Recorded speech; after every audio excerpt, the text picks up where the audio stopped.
Witnesses. As soon as they landed, a group of Pharisees gathered around Jesus. They said they wanted him to perform another miracle or sign from heaven to prove who he was. Jesus groaned inwardly and said, "Why are you always looking for miraculous signs? Let me make it plain. I will not give you one." Then Jesus and the disciples climbed back aboard the boat and sailed further on up the lake. During the journey, the disciples remarked to Jesus that they had only one loaf of bread between them. Jesus cautioned them, "Take care not to become influenced by the Pharisees or Herod, whose demand for miracles can spread like yeast through dough." But the disciples didn't understand what he was saying, thinking he was talking about bread for their journey. "Why are you talking about bread?" said Jesus. "Are you blind? Didn't you see what took place before your eyes? Have you gone deaf? Have you hearts of stone? Have you forgotten everything already?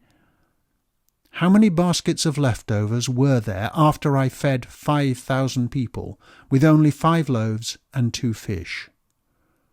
"There were 12, they answered. "And how many baskets were there after I fed 4,000? Jesus asked. 7, they replied. "Are you any the wiser? Does any of that matter? I am not warning you about yeast and bread, but about the heart of the Pharisees and the Sadducees." They arrived in the boat at Bethsaida, and people brought a blind man to Jesus so he could be healed. Jesus took the man by the hand and led him to a quiet place outside the village. He then rubbed some spit on the man's eyes and placed his hands over them, and then removing his hands, Jesus asked, "Can you see anything?"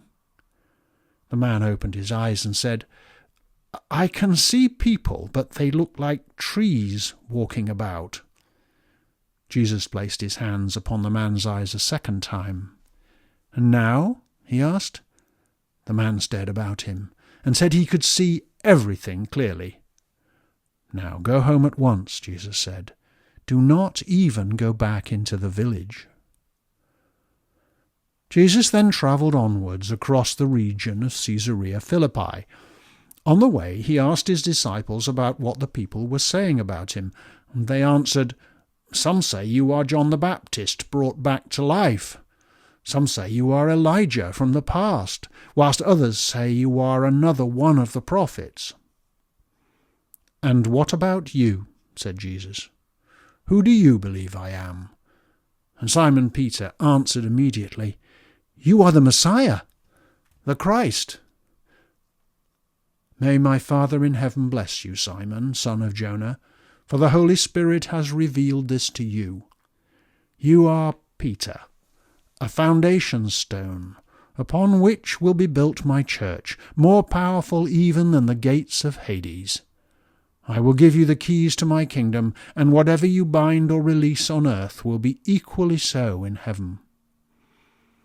Then Jesus warned them not to tell anyone that he was the Messiah, and he began to explain to them something he had not told them before, that the Son of Man would shortly face great suffering, that he would be rejected by the religious leaders and killed, but that 3 days later he would rise again from the dead.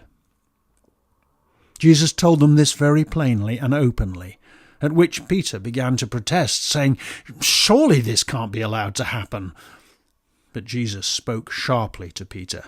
"Get behind me, Satan. You do not understand the mind of God, only the ways of the world." Inviting the crowd closer to listen, together with the disciples, he said to them, "Following me has a high price, letting go of everything that's precious to you and devoting yourself to my ways. If you are prepared to do that, you will gain eternity itself.